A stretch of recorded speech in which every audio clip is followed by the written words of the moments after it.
L'ancien ministre algérien de la Défense Khaled Netzar, sous le coup d'un mandat d'arrêt international, se trouve actuellement en Espagne.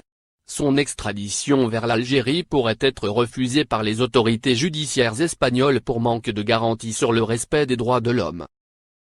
Dans un entretien accordé ce jeudi 8 août au quotidien francophone Liberté, l'avocat et expert en droit international Koseïla Zerguine estime que l'extradition de Khaled Netzar pourrait être refusée pour manque de garantie sur le respect des droits de l'homme, notamment le droit à un procès équitable, si nous nous référons à la soixantaine de procès d'opinion enregistrés depuis le 22 février.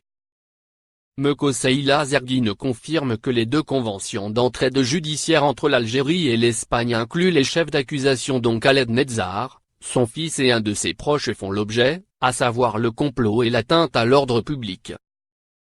Néanmoins, il précise que tenant également compte de la gravité de l'infraction et des intérêts de la partie requérante,